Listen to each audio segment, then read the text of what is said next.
go. So 1, 2, 3, go. Hold up your fingers for the amount of minutes we have. Okay, that's good. That's what we're talking about towards the end, right? Right. Okay.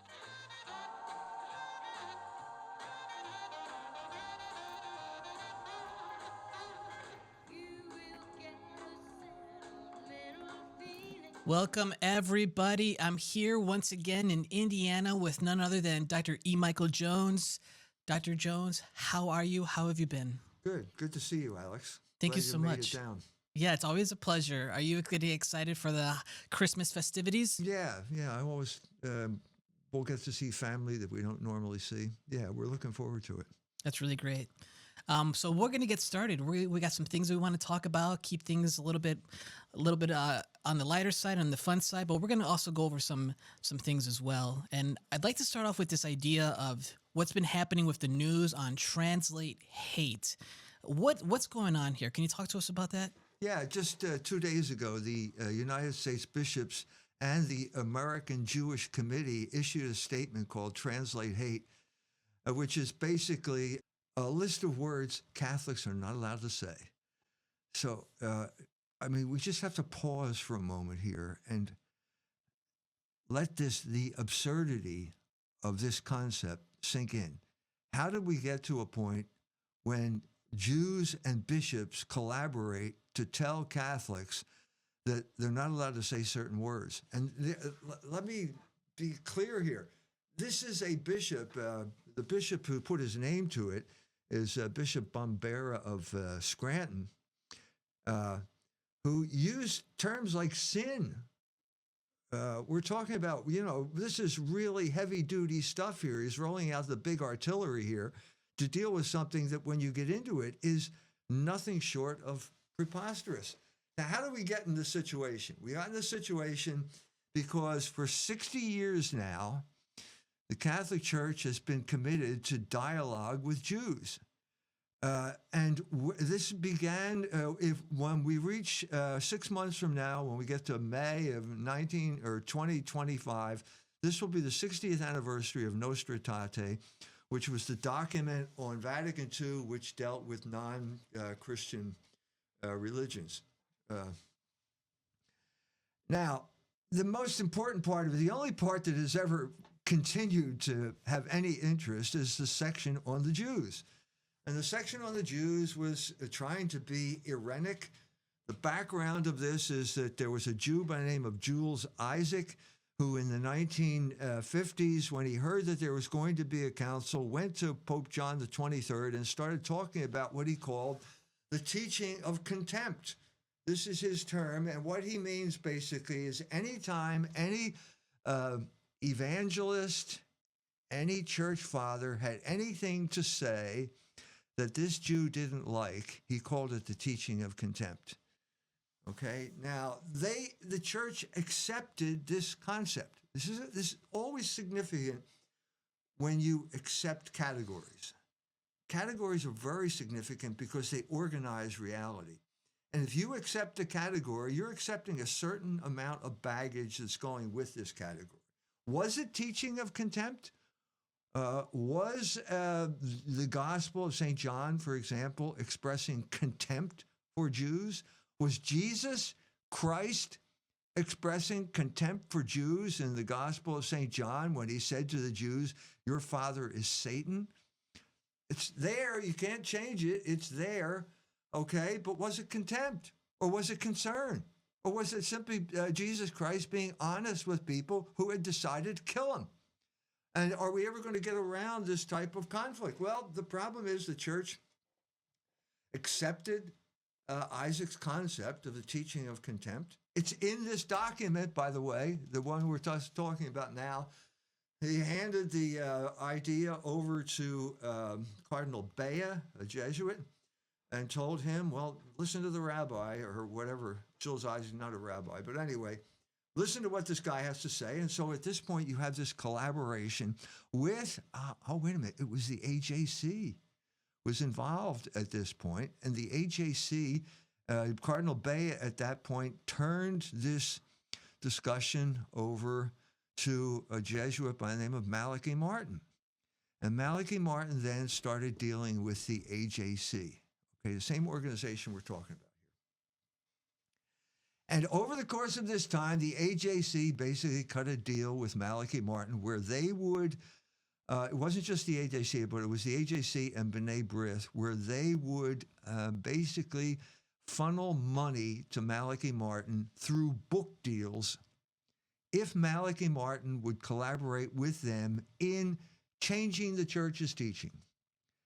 And the thing that really the Jews did not like was the idea that the Jews killed Christ.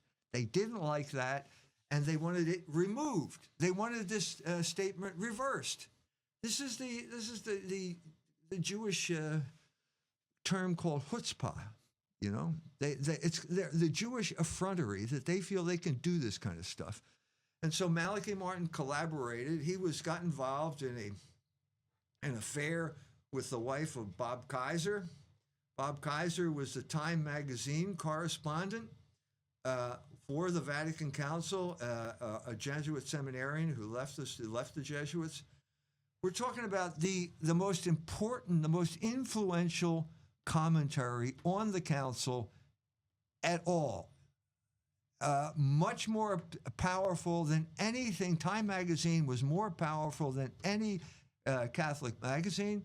It was more powerful in a sense than the Catholic Church because it could determine the course of events simply by the fact of interpreting it.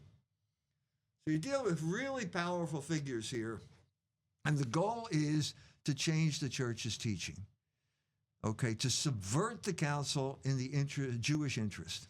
Okay, it's in my book, The Jewish Revolutionary Spirit. All the details are there. I urge you to read that so that you'll be ready to deal with this if people challenge you, because all the footnotes are there. So this is what happened, and so suddenly Kaiser gets wind of what's going on. Malachi Martin collaborates with his wife to have him committed to an insane asylum. They're saying he's mentally ill. He gets removed, and Michael Novak comes in, makes his career, and they basically capture Vatican II by providing the categories that will allow us to interpret it. In general, we're calling it the spirit of Vatican II. This is what we're seeing now, this absolutely absurd document called Translate. It's the same people.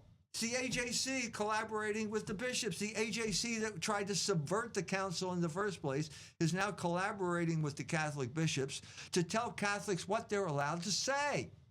No authority on earth ever in the history of the Catholic Church has ever published a list of words that you're not allowed to say. This is not Catholic.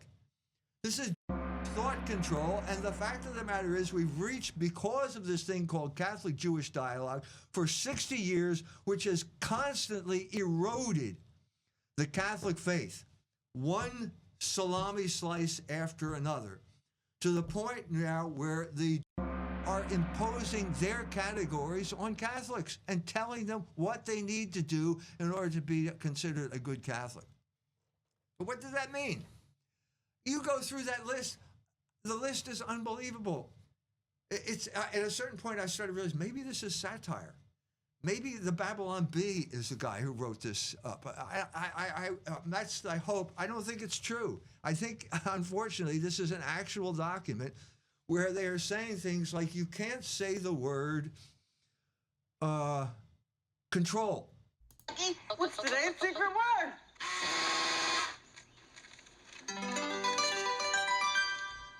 Today's secret word is look. Can't say the word control.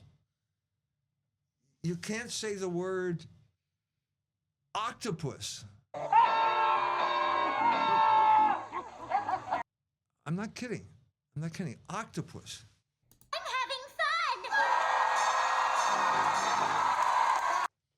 fun. Because there are memes out there of they show, so on the screen.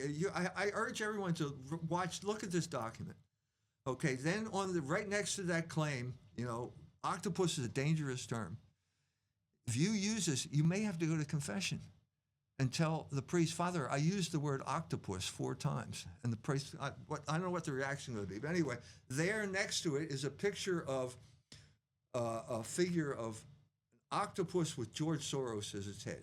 And by the way, you're not allowed to say the word George Soros either. So what are we saying here? And then there are pictures of octopus with tentacles grasping the world and so on and so taking over the world. This is the type of thing. This is what they're talking about. This is interesting because there was a time when the Catholic Church could talk about the question. And I'm talking about the 1890s, and I'm talking about a series of 3 articles in Civiltà Cattolica, which is the official magazine of the Catholic Church, in which they talked about the Jewish question. And they talked about it openly. And believe it or not, in that article, there is the phrase, the voracious octopus of Judaism. Okay? The church has used this phrase. Okay? And they use it specifically because we're talking about the uproar, mostly in France, at the end of the 19th century, about control of their culture. Exactly the same problem we're dealing with in America right now, but it happened in France as a result of the French Revolution. Okay? The church, the Civiltà Cattolica article said, any country that abandons laws created by a Christian prince will end up being ruled by. That is a stunning statement. It's just one of these things where you see it, you immediately understand. This is the truth. This is not only truth, it's what happened to us. And here we have this position now where the bishops of the United States are proposing this. Now, I personally think we should be grateful for this statement because it is so preposterous, it is so over the top, that I think it's going to cause the collapse of Catholic-Jewish dialogue. And I think if you're talking about hope at this time of year, this is the type of hope, sign of hope, that we need to be attentive to. Because this is the way God works in human history. It's called the Cunning of Reason, where God allows wicked men to commit evil deeds because he can't, in a sense, he can't not allow that because he created man with free will. If you're going to say there is free will, you have to take account of evil.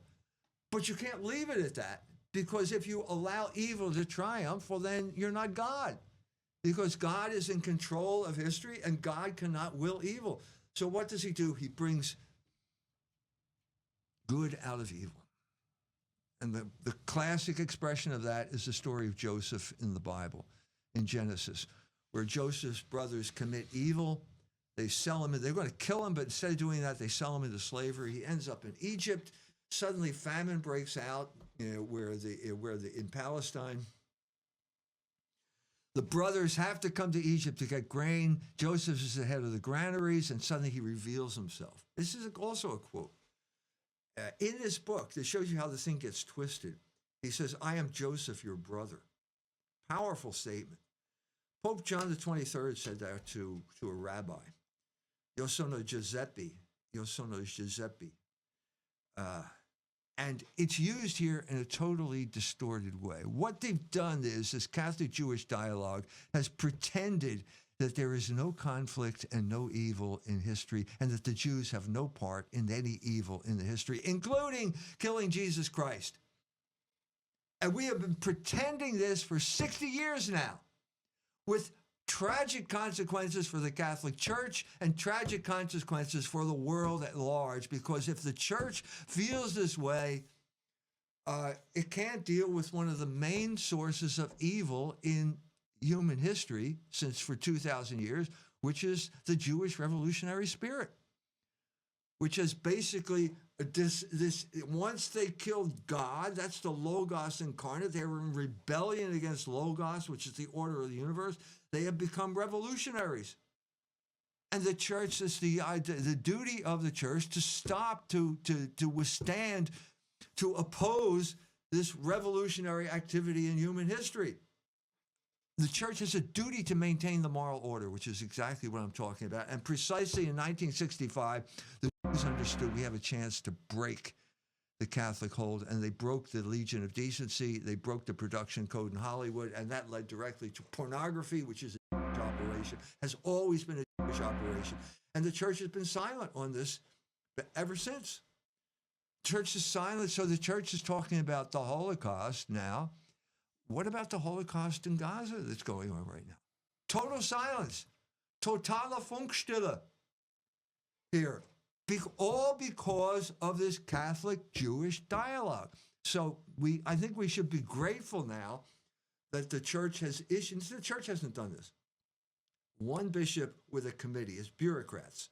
And the lady who's responsible for the Catholic part of this dialogue is Jewish.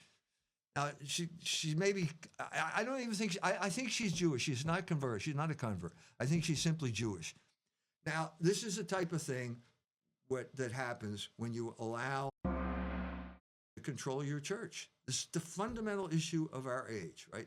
The control of our culture, of our Congress, of our church. There's even a passage in there where it says that Catholics are committing a sin if they say that Jews control our Congress.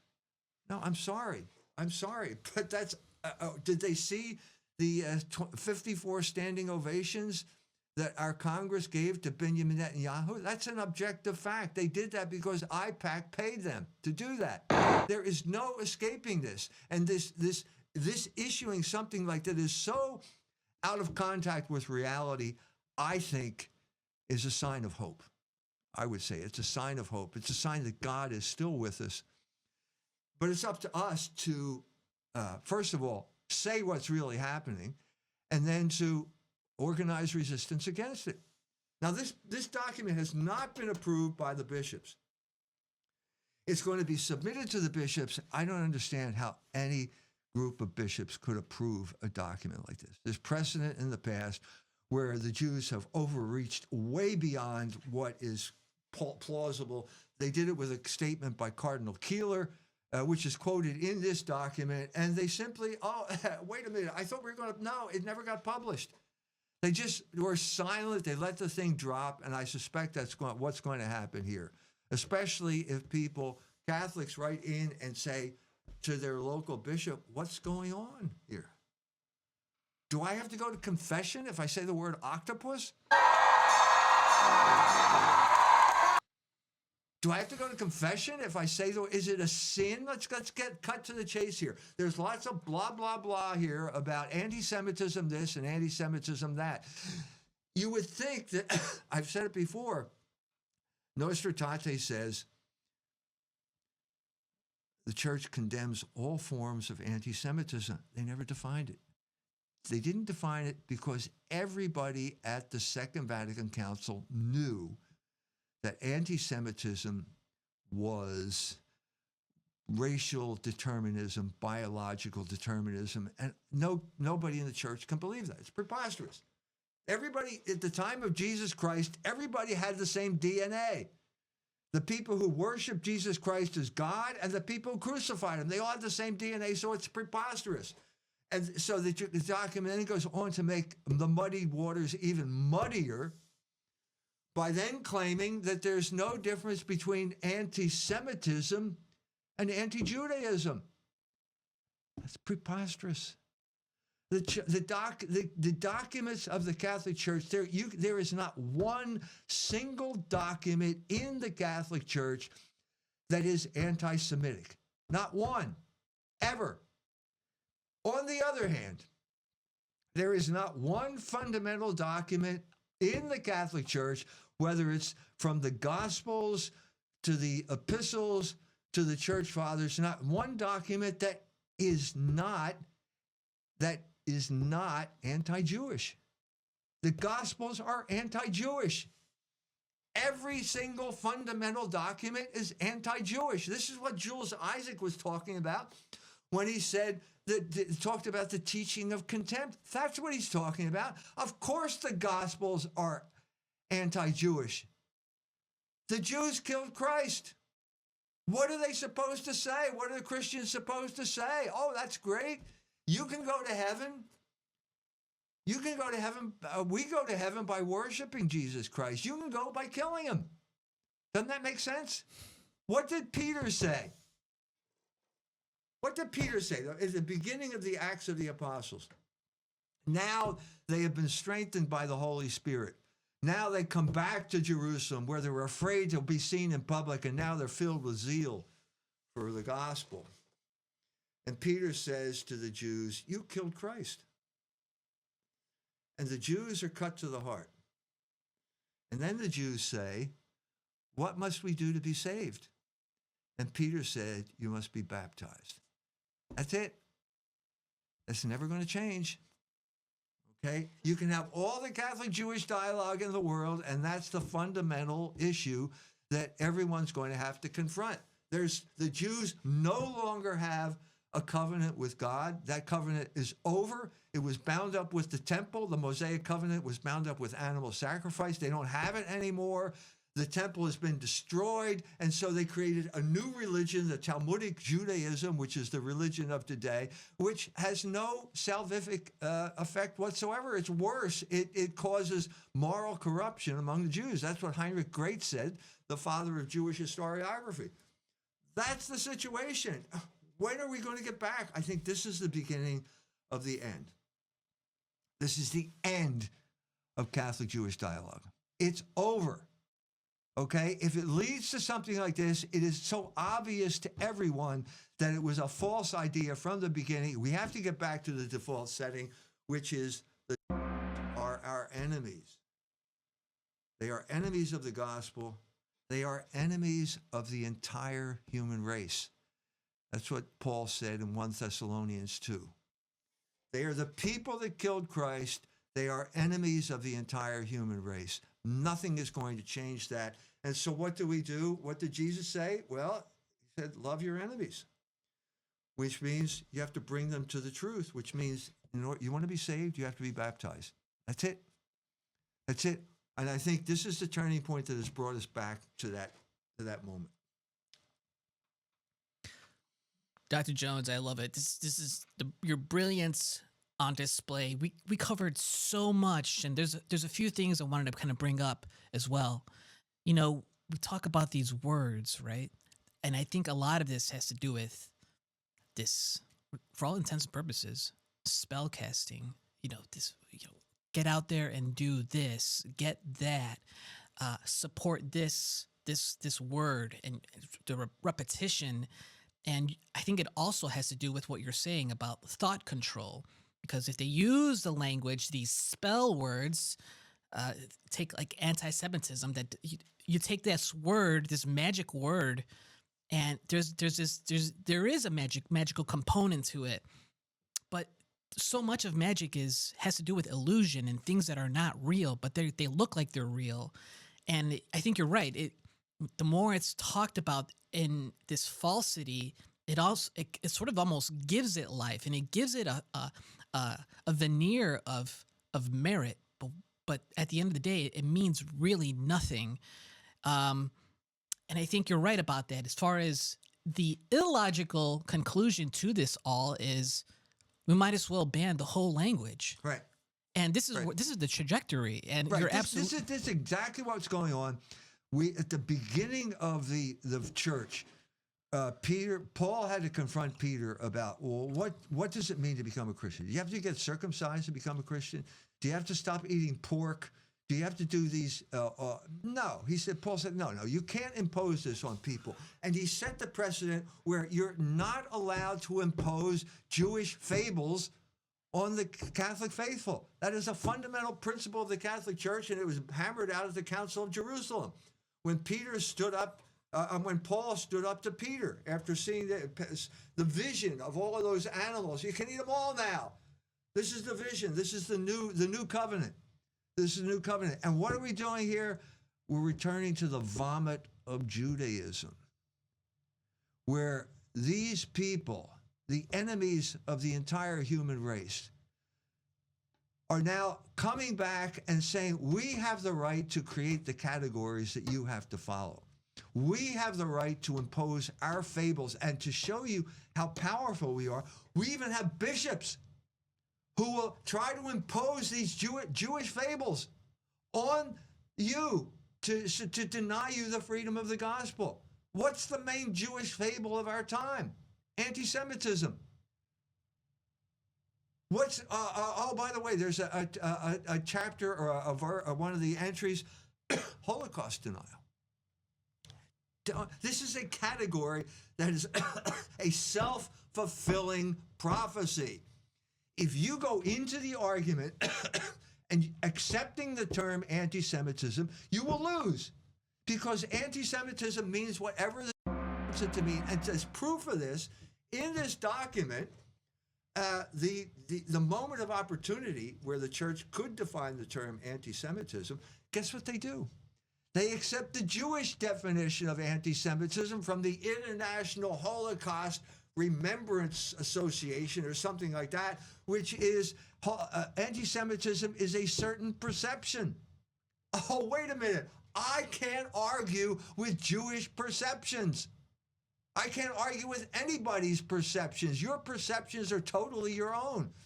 You may have taken LSD before you showed up here today. I can't argue with that. Maybe you're seeing pink elephants. I don't know. But we can't base a Catholic behavior on a Jewish understanding of perceptions. We can't do it.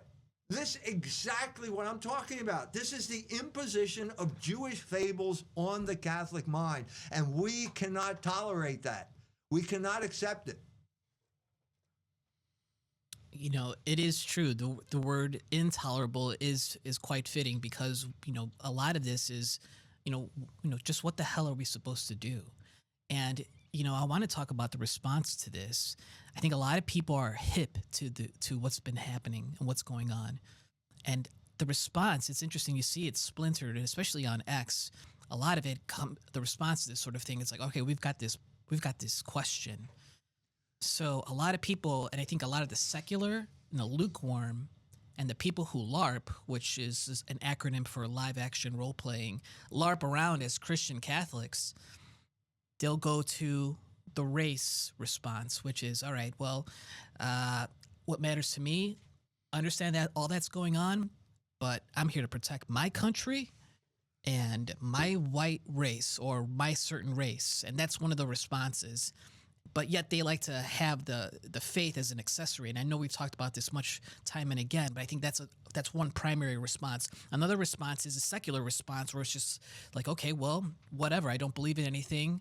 This may or may not be, but as long as there's money, this is what matters to me. And I think that's what a lot of the secular response has to do with.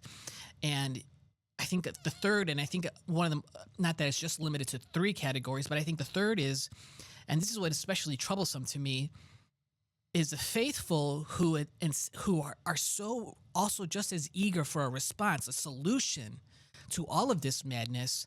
So they right away they gravitate to the corrupt politics system of the great Satan America.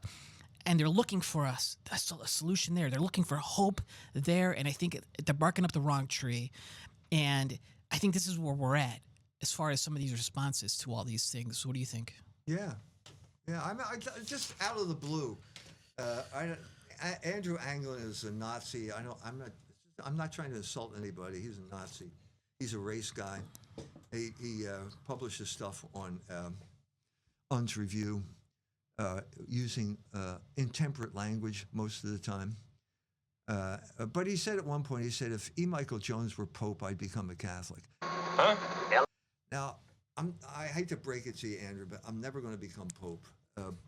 But I think what's the deeper meaning here? When you have statements like this, the one we were just mentioning, translate hate, you give scandal. And this is anti-evangelism, because people are smart enough to realize this is crazy. If this is what the Catholic Church is, I don't want any part of it. And so as soon as you abandon religion, you have to search for another identity. And guess what it is now for these people? It's race. We're going back to the whole racial, the racial identity thing. Ethnic Germans were killed in the attacks. but the Nazis inflated that number, claiming that 58,000 had been killed, thereby justifying retaliation and the Nazi invasion of Poland. In a similar vein, Israeli and US officials continue to repeat already debunked stories that Hamas beheaded babies and committed mass rapes and mutilations during the October 7th attacks. Mana mana. Mana mana. Mana mana.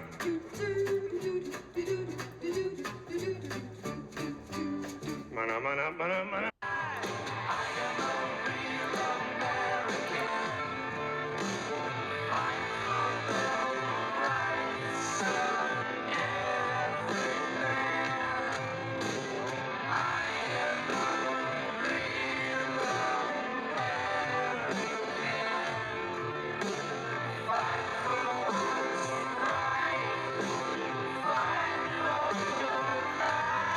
Which is basically was the source of the term anti-Semitism.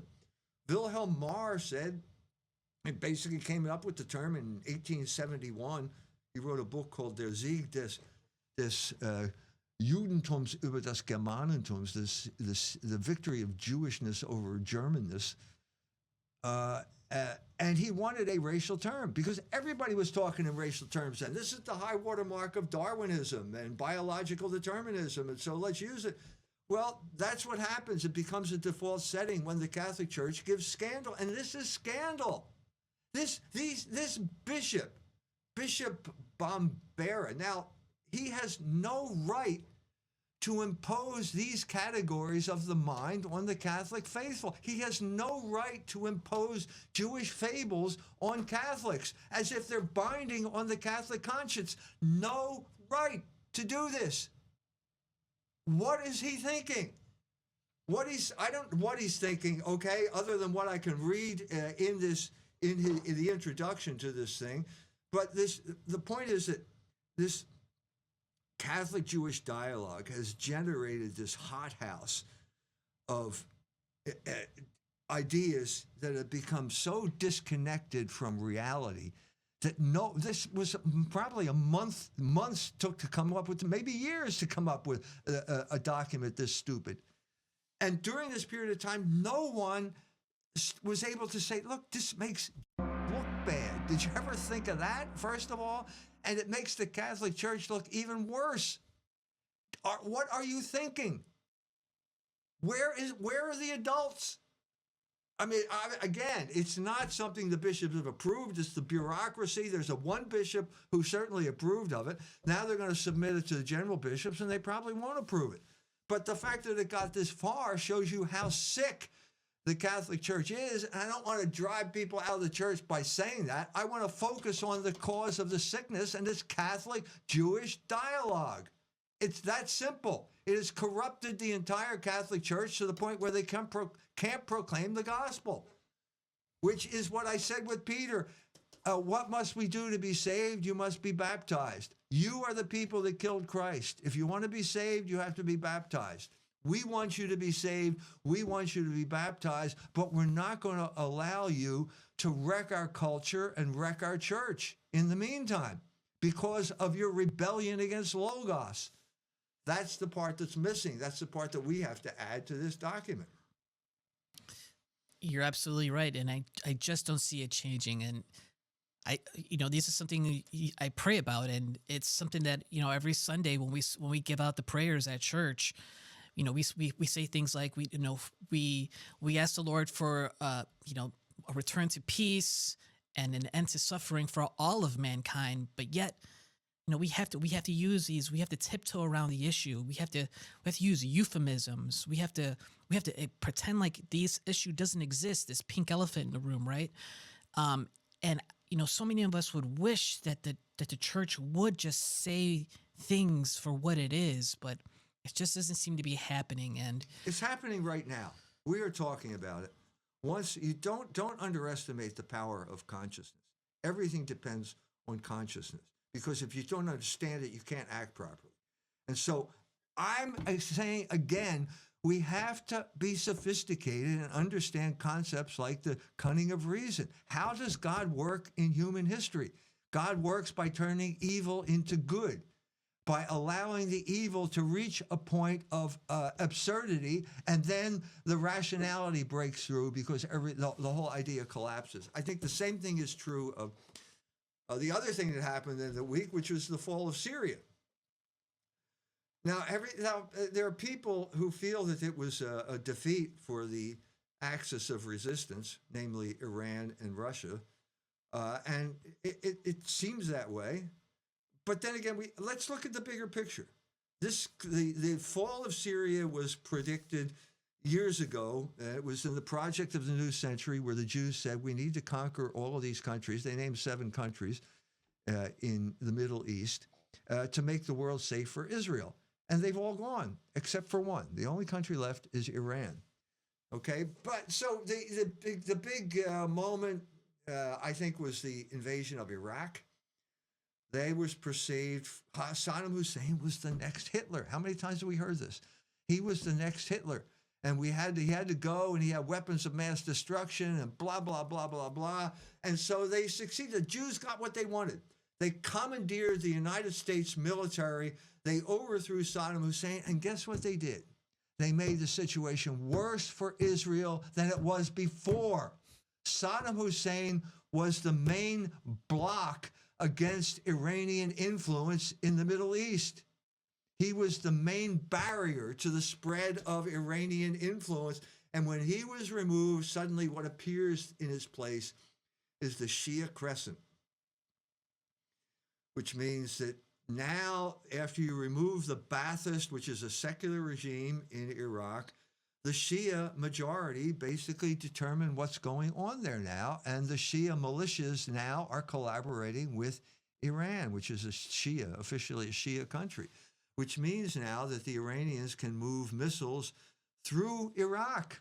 Couldn't do that when Saddam Hussein was in power, and then through Syria, and then through Lebanon to get to Hezbollah, and Hezbollah can fire the rockets into Israel. Okay, now after oh shit, that didn't work out. I know, we'll conquer another country. And so they tried that for 10 years, it didn't work, and then suddenly overnight, happens overnight, everyone was shocked at how quickly that collapsed. So now what? Now, is the situation better for Israel?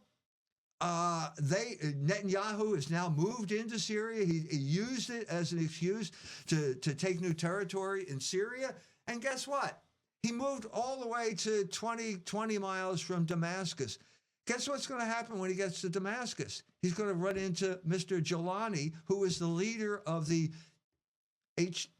THS, whatever it was, the new form of ISIS, the new Mujahideen.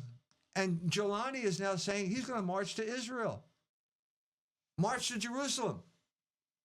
And the other person that got upset was Erdogan about the invasion of Israel. Now he's threatening. Now, does this sound as if it's better off for Israel? Now you've got a situation where all of these forces can come together and fight with each other on basically what is neutral ground. You're not crossing the red lines anymore. You can engage with, all of these forces can engage with the Israeli military on a neutral turf. That made the situation worse for Israel. Exactly the same thing that happened with Iraq. We have to be attentive to what is going on. We have to have that principle. If you don't believe in God, you're not going to think this way, and you're going to get very depressed. And I can name all kinds of guys who are all dead set against Israel, who all want to see and they fall into despair as soon as something like this happens, because they don't have any sense that there's a supernatural person in charge of human events. Agreed.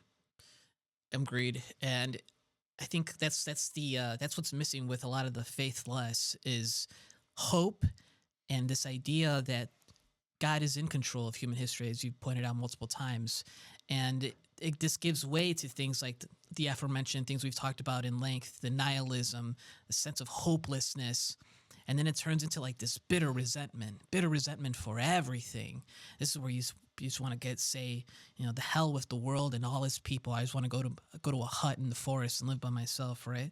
Yeah. Dr. Jones, Switching gears a little bit, there's been an awful lot of news about drones and UFOs and UAPs, unidentified aerial phenomena. You think about these spaceships and all this stuff, and I've heard everything from space lizards, space reptiles, all kinds of aliens or whatever. I've also heard that these things are potentially fallen angels, and Mount Hermon being in the news recently, Mount Hermon being associated with the supposed site where these fallen angels crashed down when they came to Earth. What do you make of all this? What do you make of all of this talk about fallen angels throughout history? And then what are your thoughts on this book called The Book of Enoch?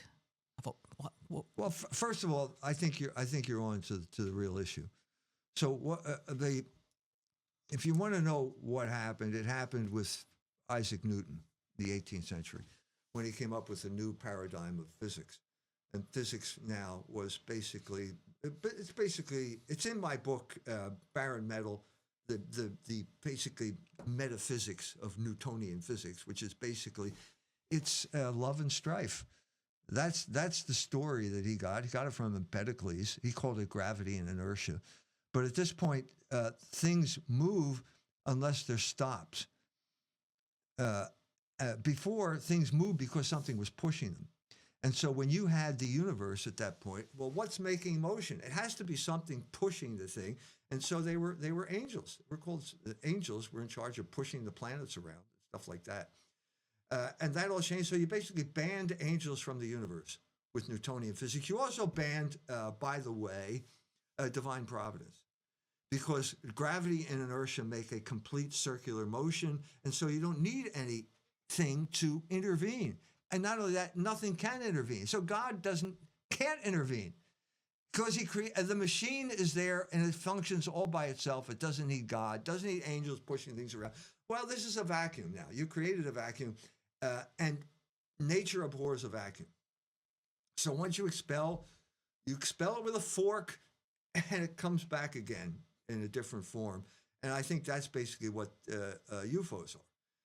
It's basically it's nostalgia for a universe where there is some type of divine control or divine providence providing for you, and the angels are the vehicles of that providence. They're called this messenger. Angelos means messenger. So they're messengers from God. So there is contact between God and man, and the angels are the people that do that. Well, now once you don't have that, you find it intolerable because we're all alone in the universe. And so what creeps back is the repressed always returns, and it returns as UFOs, flying saucers, stuff like that. And so we're some type of consolation that we're not alone. You are not alone. Remember what movie was that? It was one of these. Anyway, one of those science fiction movies. You were not alone. Well, that's consoling to know you're not alone, because it's terrifying to be alone. So the CIA knows this. They know this too. They have people who have lots of money, and they spend full time thinking, I see this. I see a moment of opportunity. Never let a crisis go to waste. And so they start promoting the idea. What's their angle? To distract everyone from what they're doing, which is causing conflict throughout the earth. Or wherever, any conflict zone in the world is basically based on America, and that's it. That's pretty much the whole thing. So now it's not Israel, it's aliens. And then you got somebody like, people who want to say, don't like to say the word Jew because they get in trouble, so they call it space aliens or something, or space lizards. Space lizards, okay, which is a euphemism for Jew, and they're causing all the problems. And you get a film like Independence Day. I think anybody who's curious about how this works should watch Independence Day. It came out in 1999. I think Roland Emmerich is the director. And what is the plot of Independence Day? A and a Negro save the world from aliens. And you got have you seen the movie? Yes, I have. Yes, okay. I have. So there's lots of stuff there. It's Will Smith and Jeff, what's his name? Bloom? Something like that. Jeff Goldblum. Goldblum. Okay, so you got the and the Negro, who are the two preferred groups in America, certainly at this time. it's even more so now. The apotheosis. It's the Black Jewish Alliance. Basically, that got created by the NAACP at the time of the Leo Frank incident. And it's the civil rights movement is the high watermark of the Black Jewish Alliance. And so in 1999, that's getting a little stale. It got stale in the 1970s. Huge political reaction, conservative reaction against the Black Jewish Alliance, known as the Civil Rights Movement. And it got worse over this period of time. So we got to, let's bring back the Black Jewish Alliance. The Jew and the Negro will save the world from aliens. And that's basically the plot of that. So it distracts you from the fact that, wait a minute, there are other people who are causes of the problem. The main cause of the problem right now are they control our Congress. They got us into war after war. They're getting to the point where they're demanding that you're not allowed to criticize them and so on and so forth. Let's distract us from that fact. And we got the Goldblum's father wraps himself, puts an Israeli flag around his shoulders, and they're all praying together with the Jews to save us from the aliens. Everybody hold someone's hand. Hold hands. Come on in. Shema, Kolenu. I mean, you can't get more obvious than this. And it's all based on, let's say, the CIA or Hollywood. Hollywood and the CIA, when it comes to this, there's no daylight between the two of them. And they're going to say, this is the new paradigm. Get back on the reservation. Get back supporting the Black Jewish Alliance, and everything will be okay. Elohim. I'm not Jewish. Nobody's perfect. There you have it. Oh, man. All right. Yeah, that makes sense to me. Dr. Jones, I want to tell you that I'm halfway through The Jewish Revolutionary Spirit. Phenomenal read. A necessary read for everybody listening and watching. I hope you guys have read it or are reading it. And along my journey, of course, I finished a chapter on John Dee. And I was mystified, no pun intended, by the things about this figure and the history of England. I had no idea. And I learned so much. I learned so much of why England is the way it is and how much it's fallen. And I learned a lot of it had to do with, their culture and all this history of being anti-Catholic and the Queen and all this stuff, right? But what I want to zero in on is the Cabala, this Jewish mysticism, and all manner of details. We're talking ritual sacrifice, particularly of Christian babies. We're talking about the sordid deeds to bring about magic to entice demonic powers to do things like teleportation, to do things like serve these John Dee being an agent of the state to serve government interests by using magic and consorting with demons. And I want to talk to you about this. What are your, one, it's like, how did you get all this knowledge about, I've learned some things about, and I heard some things about the Kabbalah, but is this really the consorting of demons? And then it makes me think of like figures in the Bible, like I think it's King Solomon or something, who was able to summon and command demons at his behest. Do you have any insight there? Yeah. So if you go back to the Roman Empire, which was not known for its deep thought, it basically adopted Greek thought. You go back to the let's say the time of Christ. You have Platonism, which is basically the philosophy. Aristotle was pretty much unknown at this point. He was maybe a student of Plato, but Plato was the man who determined basically the universe that you lived in. And the universe that you lived in, as I mentioned to you, was basically the Earth is at the center, and then there are spheres that are surrounding it.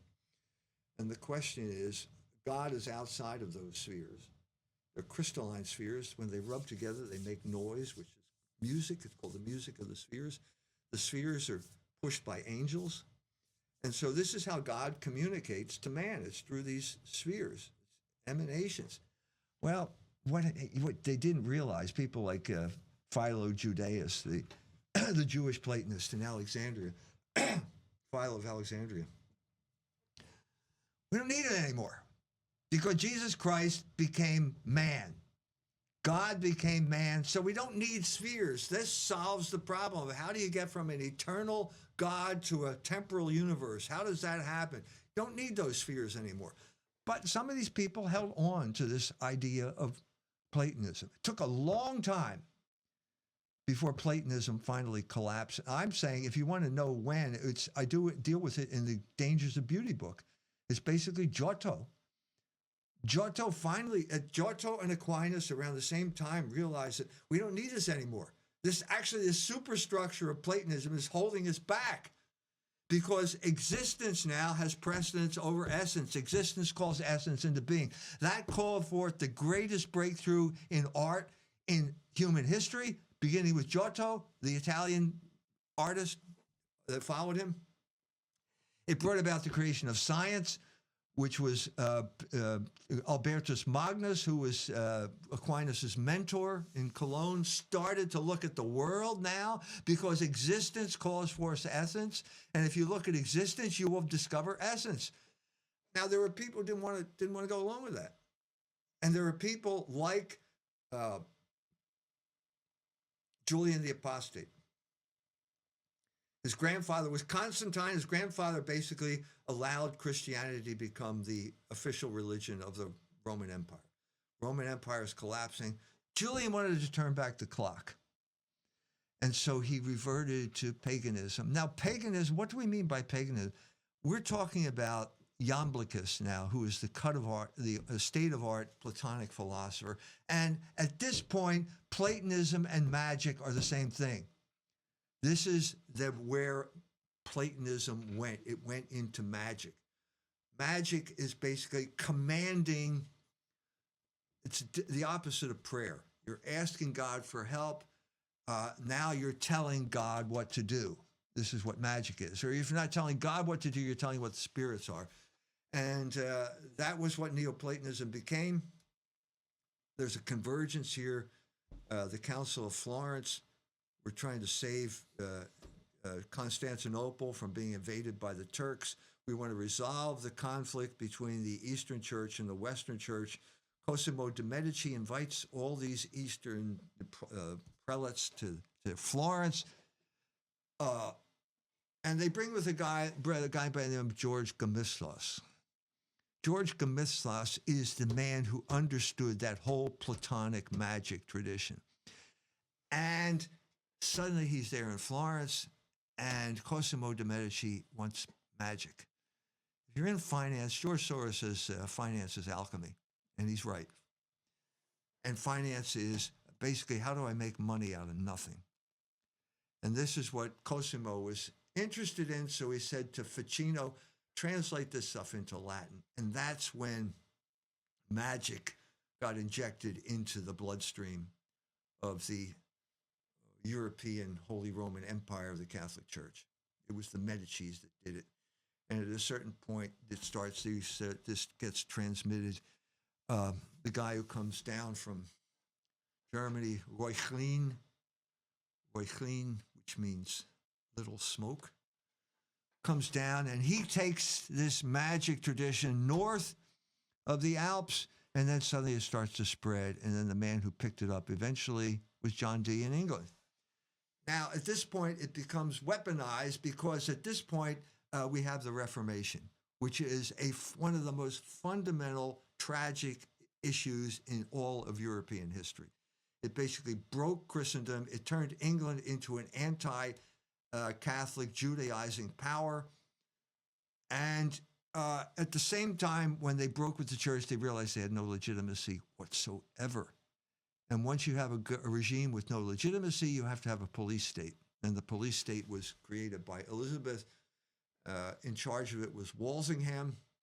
And Walsingham hired John Dee to be his, consultant and state-of-the-art intelligence. He was an intelligencer.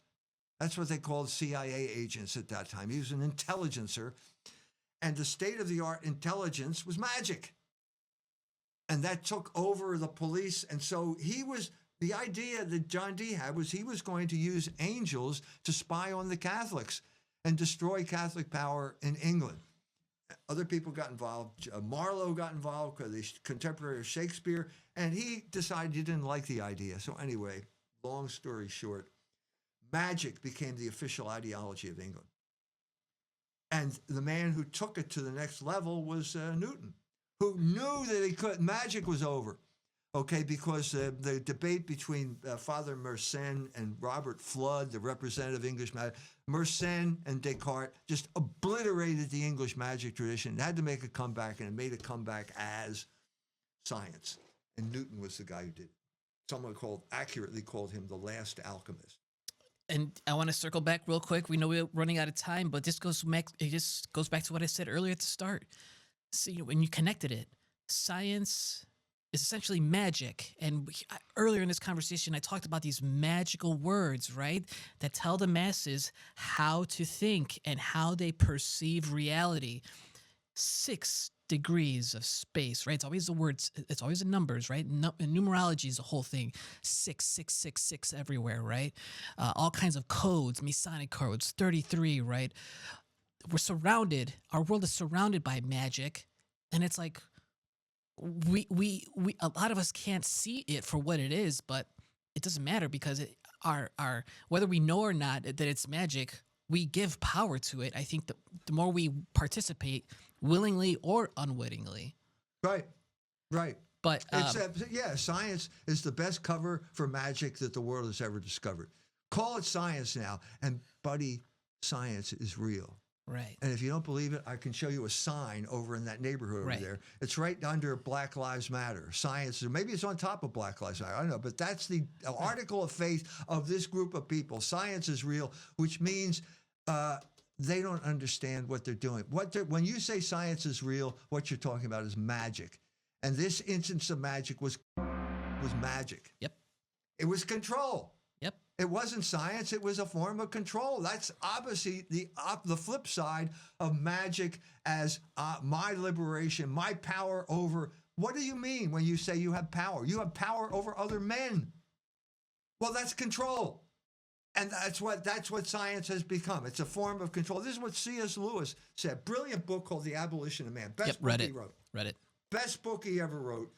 And he said, when you say power of science, man's power over nature, what you're saying is man's power over other human beings.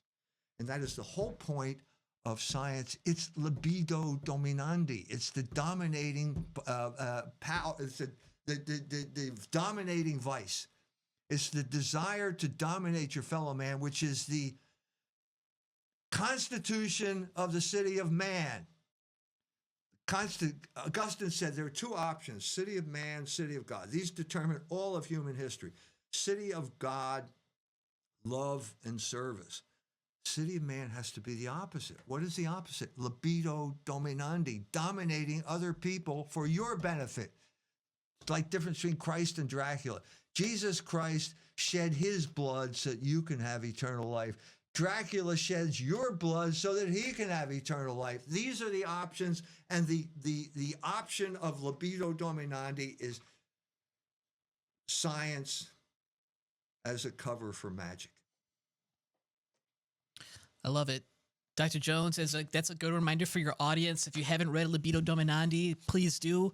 Definitely read. I can't agree with Dr. Jones enough. Want to keep up with the world, take it easy with watching, all these talking heads on YouTube, right? Yeah, I'm one of them. But at the same time, read. You got to read his books. Read Culture Wars magazine every month. Get a subscription at fidelitypress.org or go to culturewars.com. You can go there and pick up your subscription. This is how you keep up with this. You develop the language and the thought, right? And instead of just another talking head that's super popular, talking about Hitler and the white race. So get away from that. Get back to Dr. Jones's book. I also want to mention Merry Christmas, and I also want to send a message of hope. If you're watching this and you're struggling and, faith, I know life is hard and everything, but keep at it. Go back to church. I know you got to lift weights and all that. We got to eat right and all that stuff, but go back to church too. And come back to embracing logos, the word, because it is the spiritual food that you need. Dr. Jones, would you like to end with the last bit? Yeah, I agree. This is the truth will set you free. So, don't pay attention to people who are trying to enslave you or people who are more confused than you are, who may have a lot of people following them because they want someone who will echo their confusion and tell them what they want to hear. You want to know the truth. And the way you learn the truth is largely by reading books. I mean, it's good to have these discussions, but the discussions always lead back to the books, which is where the ideas are and where you can come to a coherent view of the world that will allow you to see that God is active in the world, even though the times seem dark. I mean, isn't this the point of Advent? It's the darkest time of the year. And when the thing is darkest, that's when the light comes into the world. That's the message of Christmas. That's the message of Advent. And that's the message we're talking about today. Thank you, Jones. From everybody here at Culture Wars, Mike, Dr. Jones, Merry Christmas, everybody.